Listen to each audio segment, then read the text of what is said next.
Welcome everyone to Lazy Sunday. Today, by the way, is the 20th of March. We are almost exactly 1 month away from the 19th of April, the announcement date of the next expansion, by the way, just in case you forgot. That being said, we have to talk for today about Mythic Plus, because a couple of days ago we talked about the raid. We looked at the specs, the performance, the popularity and whatnot. Over a week ago we talked about Mythic Plus, right as it was being released in its full version with the unlocked item level rewards and whatnot. So we have to go back to talk about Mythic Plus, but before we start updating the current situation in terms of the specs and the players in the keys, we have to talk about the new seasonal affix that we haven't really touched on yet, which is Encrypted. Because about Mythic Plus we talked about the affix rotation. We mentioned how this new season's rotation of affixes seems to be the exact same as Season 2, as last season. We talked about, of course, the numbers, the data inside the dungeons. We even touched on the difficulty of Tazavesh dungeons, much harder at the moment than the other ones. But we haven't actually talked about the biggest change of Mythic Plus, which is the new seasonal affix Encrypted. So, how is it?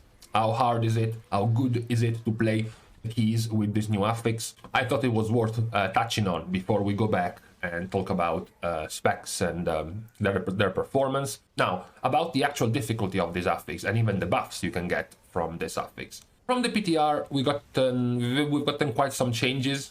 Previously, a couple of these affixes were quite trash, and Blizzard made sure to make them a little bit more worthwhile to pick up. So, at the moment, just looking at the normal reaction of the player base to these affixes, the most picked, the most wanted is, of course, the relic, the one that gives you 200% increased cooldown rate. This is very, very powerful for pretty much every spec, not just the DPS because of their cooldowns, but also every other spec that can benefit from cooldowns, which is every spec, you know. Even me, as a Resto Shaman, for example, when I take down an relic, I get 2-second cooldown on my Riptide, 3-second cooldown on my Lava Burst. I get a 15-something second cooldown on my Vesper Totem. I get a 14-second cooldown on my Stun Totem. Overall, it gives you a lot of power. What makes this even more powerful is the 10-second of 10% mana and health regen every second. This not only gives your healer full mana back, which is very, very powerful because it frees you from worrying about mana for almost the entire dungeon, basically, but also it makes your party immortal for 10 seconds. Unless you are literally face-checking a mechanic that one-shots you, you are basically not dying for 10 seconds. This is very powerful when, for example, you are taking this relic, this Guardian down right as you pull the next pack. Perhaps even a big pack, a big pull. You have 10 seconds of very, very safe defensive situation because of this health regen you gain from the relic. Now, this is where we start going a little bit more downhill, however, because the relic is very nice. Killing the Guardian, this guy over here, is also quite nice. Yes, you will get the occasional melee brain who stands in the stomp and gets one shot, sure, but it's mostly manageable, it's not that big of a deal.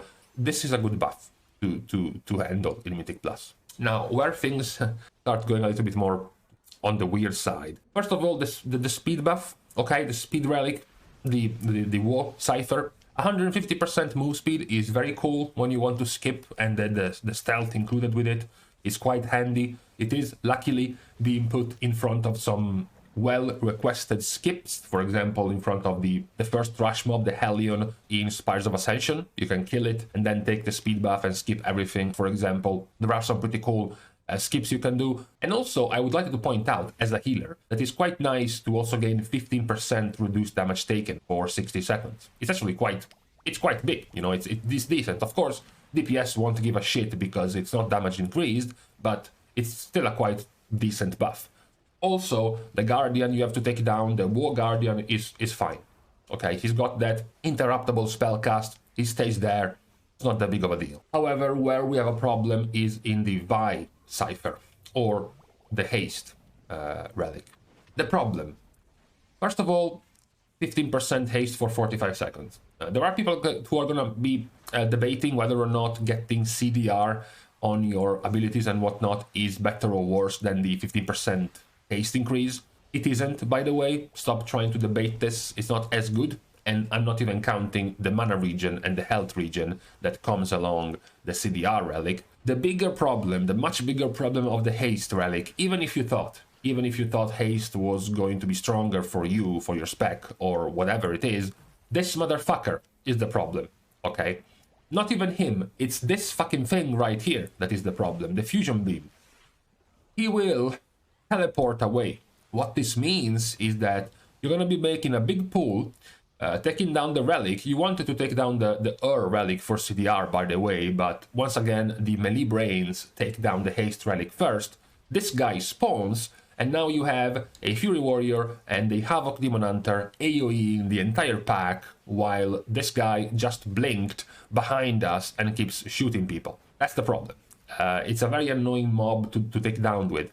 You know, if we swapped mobs, if this one was the CDR mob and the melee stomp guy was the haste mob, I might have even preferred taking down the haste relic, just because of how annoying dealing with this mob is currently. The fact that it just blitzes around and makes it much harder to cleave and to AoE down for all specs is just very, very detrimental for your DPS, your overall DPS in the key.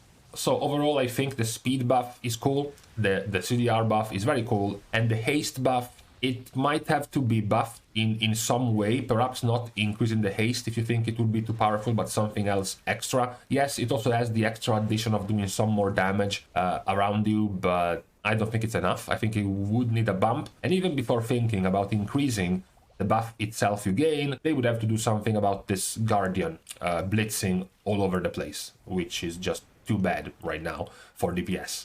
Now, back to our review of Mythic Plus after a week or so. Now, we can continue to mention how varied the situation is right now. For keys, you do see quite some diversity of picks here and there, left and right. It is bound to settle towards some of the more prominent picks rather than all of this variety. But for now, it's quite cool to see. It's quite cool. It's refreshing to go into keys and see different specs every time. I enjoy it. Now, as far as the performance itself and the popularity of the specs, not much has changed as far as the overall keys are concerned. All of the player base is concerned. Of course, it's quite difficult to move hundreds of thousands worth of player entries in keys in just 1 week. So instead, we can look at the higher keys now. Last week, I said we couldn't look at keys higher than 20 simply because we had something like 1,000 logs of keys higher than 20. There wasn't really that many. 1 week later, we have gotten higher. We have more entries now. We can look at how things are moving at the upper echelon of keys. So for healers, we do have a slightly increase of Resto Shamans. They were at like 39% at keys higher than 15, now they went up to near 50%, but that's not what we're looking at. We already knew that Resto Shaman was the more popular. Instead, what we want to look at is Holy Priest. Because at the moment, and this is not a prank, Holy Priest is the second most represented healer in high keys. So Holy Paladin has been dethroned. Holy Paladin was close to Resto Shaman for a while. Even when it wasn't as close, it was still the most used at the very high keys anyways. Yet this time around, it's Holy Priest who is taking the lead for second place. Holy Paladin is even getting closer to being passed by Resto Druid, even more interestingly, which is a quite significant drop compared to last season, obviously. Other picks are not that surprising. Discipline Priest is near non-existent, and Mysterious Monk is also near non-existent. Now, I thought it was worth touching for a second on what is going to happen in about 2 to 3 days, which is the second legendary arriving. Because at the moment, for example, when you look at the damage of healers, which is quite possibly one of the main reasons why you would want to pick a certain healer in your key, the damage is quite diverse. It still has Resto Shaman as the more overall damage dealer in keys, but Holy Priest and Holy Paladin can still pull their own right now in terms of damage. So it is a quite even stake, I would say. I would say that overall it is probably easier for a Resto Shaman to do consistent damage than it is, for example, for a Holy Priest, but they can still do quite some good damage. Now, the problem for this status quo is the Double Legendary, because the Double Legendary for Holy Paladin is going to bring them some extra damage, depending if they are Ventir, or if they are Necrolord, whichever of the two combos they go for, it will be a damage increase. The problem for Holy Priest is that it's not going to be as much. A lot of this damage of Holy Priest comes from, of course, the Kyrian legendary, buffing Boon of the Ascended. So Sphere's Harmony, getting CDR on your Boon of the Ascended, allowing you to get more and more damage is quite good in Mythic Plus. But once you get the second legendary, Holy Priest doesn't really have a very powerful extra DPS legendary to pair with this.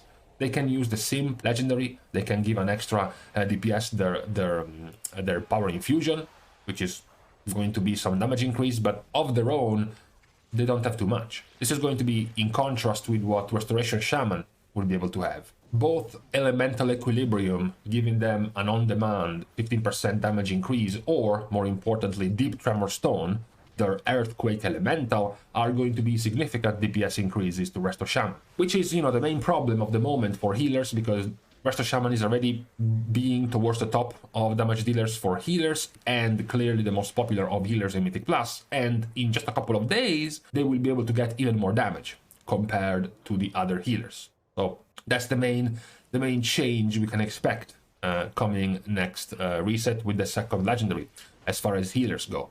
Now, in terms of high keys for tanks, I want to say, since Shadowlands will get quite some flack in the future, it will continue to do so. The experts and the historians will remember this expansion for having many problems and issues. However, I will not allow to besmirch and berate the situation, the balance that this expansion had for tanks, because once again, we are at a very balanced, very even and enjoyable situation when it comes to tanks and their viability. Yes, to achieve this viability, we had to sacrifice Protection Warrior. So once you pretend that Protection Warrior doesn't exist amongst the tanks, the situation is very, very nice. Okay, we started the expansion with Vengeance being very strong. Blood Decay was nowhere to be seen, even Guardian Druid, despite the fact that I was campaigning and lobbying for Guardian Druid to rise in Season 2. In Season 1, Guardian was not very popular. And then Season 2, Guardian started rising, Vengeance started falling, while Protection Paladin became more and more popular. Now we are in Season 3, and many of the tanks are plenty viable in Mythic Plus. Even in Red Encounters, yes, in Red Encounters it's more strict which type of specs you can bring, mostly because of the buffs or debuffs and whatnot they can bring, but in Mythic Plus there is a quite even spread of tanks so far. And these, by the way, are keys higher than 20, okay? There are less than 2,000 logs of these keys so far, which means if all of these tanks are viable in keys that high right now, they are certainly viable for the remaining 99% of the population in all of their keys. That's the good part, the important part as far as tanks go. It's also interesting, by the way, to look at their top damage, the overall damage they are doing. You can see that it's quite diverse as well when it comes to tanks. Pretty much all of the tanks actually here are being represented in terms of being top damage dealers for tanks. Yes, we have to go back and talk about as well the second legendary, because of the tanks, the spec that will gain the most as far as, you know, second legendary damage goes for tanks is going to be Prot Paladin, which is already the overall highest damage dealer for tanks. Bulwarks or Righteous Fury together with Divine Resonance is going to be awfully bad for other tanks amount of damage. Other tanks are not gaining as much in terms of damage, mostly because their Covenant legendary is not gonna do as much damage as the Paladin's Covenant legendary, Divine Resonance. That's the main thing for the other tanks. So we're gonna see, of course, in a few days how things will evolve. I'm still happy, however, regardless of how it's gonna change, with the balance that tanks have right now. Now, as far as DPS are concerned, we have less change in DPS. I think it's harder to move people away from the meta that gets defined when it comes to DPS. In DPS, when it comes to the melee DPS, first, we have the same spread, I would say, that we had last week, which is at the very high end, of course, only the more popular of DPS specs get picked, which means in this case for melee is Fury, it's Subtlety, it's Windwalker, it's Havoc. And let's just give out a small shout out to Survival and Enhancement, simply because they are much higher than last season and the season before. Usually at keys this high, you would see them chilling at around 1% at the very best. So compared to what they are now, it's a massive improvement. So yes, perhaps it's not the massive change players were hoping for in terms of melee DPS hierarchy, but we still have some decent news. You know, it's not basically the situation is like this. Nowadays, you are not that surprised. You don't think it's that much of a troll if you see an enhancement shaman in your group or a survival hunter in your group. Okay, it's quite welcome. They are not gonna be that bad. In fact, they're gonna be quite good actually in specifically survival for their AoE DPS in Mythic Plus. Actually, it's very good. So it's not as bad as it was before. It's definitely a much better situation for these specs. It's quite nice to see. Unfortunately, Feral, of these niche specs that we were talking about, Feral is the one that has been left out, unfortunately for them. When it comes to range DPS, we do have the interesting change. What isn't interesting is that marksmanship, it is still the most broad hunter.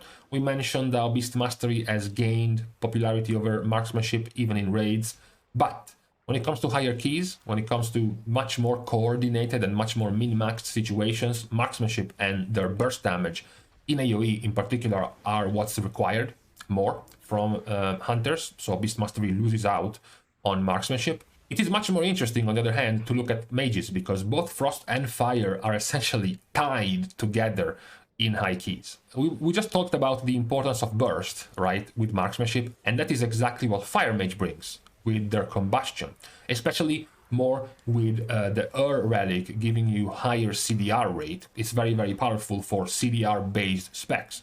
However, we also do see Frost Mage being brought plenty.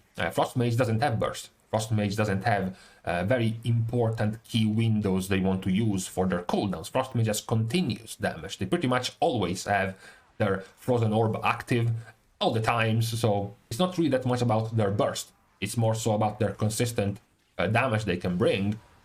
And then the other surprise, I guess, is Demonology, because in Season 1 and Season 2, the most picked specs in Mythic Plus were Affliction, because it was the most heavy AoE damage dealer for Warlocks, and then Destruction, because for whatever reason, Destruction is very, very popular amongst Warlocks. Demonology wasn't really contesting the Mythic Plus zone, even when they were more popular in raids, even when Demo, I guess, solidified itself as a solid pick for single target damage in the raid. It wasn't really getting that much relevance in Mythic Plus. This tier, however, Demonology is the main pick for Mythic Plus as well. What is also slightly interesting or surprising is Balance. Balance is actually behind 4 different specs now. Marksmanship, Frostfire, and Demo. Balance has fallen down these 4 specs, which isn't common, because in Season 1 and in Season 2, Balance has remained safely within the top 3 of the most represented range DPS specs in all brackets. Whether it was all keys, keys higher than 15, keys higher than 20, Balance was always there. Now, talking about, of course, the Double Legendary, I haven't touched too much about the melee DPS department, simply because it's not bound to change too much, given the massive gaps the melee DPS specs already have. When it comes to range DPS, if you checked yesterday's video, it's pretty much gonna be the same, because range DPS do change even less than melee DPS when it comes to getting power from their Double Legendary. As I said, the one that is bound to change the most is likely going to be Balance Druid and perhaps Elemental Shaman amongst these specs right now. So that's the only thing I would look for, to see if Balance Druid with Double Legendary will grow, will rise back up to regain its spot in the top ranged picks of Mythic Plus, or if it's going to remain in the least popular of the most popular picks. That's their state right now. We will see in a few days how things are going to shape up for Balanced Druids and the rest of the specs, of course. This is everything we had so far for Mythic Plus in this week. Some interesting changes and interesting trends. I'm pretty happy about the trend of tanks and their balance. I'm also surprised, but I welcome the increase of Holy Priests. Not that I'm gonna see them myself because I'm playing healer in the first place, but still, I enjoy some more variety in the healer spot as well. Melee DPS and range DPS do remain somewhat similar, honestly. The biggest changes so far have been Demo being much more represented in keys, and then survival and enhancement. Even though they're not that represented, if you compare their presence last season to this season, they are definitely the most improved, the most increased in popularity compared to all of the other specs. Those are the more interesting changes in this week of Mythic Plus. So with this, I will leave you to the rest of your weekend, the last day of your weekend, to this Sunday. Thank you guys for watching the video and for helping to grow and support this channel. You can do more and contribute by liking the video as well as commenting down below. Such are the rules that YouTube enforces. And then you can also subscribe to the channel. Today, given that it is a Mythic Plus centric video, I am going to personally enable the subscription button to all of the players who have gotten to, at the very least, 2000 Mythic Plus rating so far. That's the entry level for the subscription button. And as usual, but no finger pointing this time, you can find me on Twitter as well. I'm sure someday you will find one of my tweets, as well as you can support me on Patreon if you have literally money to throw away for no reason whatsoever. You might as well give some to me. Thank you guys for watching. See you guys soon, and in the meantime, yes, the window is open. Yes, I am cold. Yes, I might also be dumb, but that's how I like it.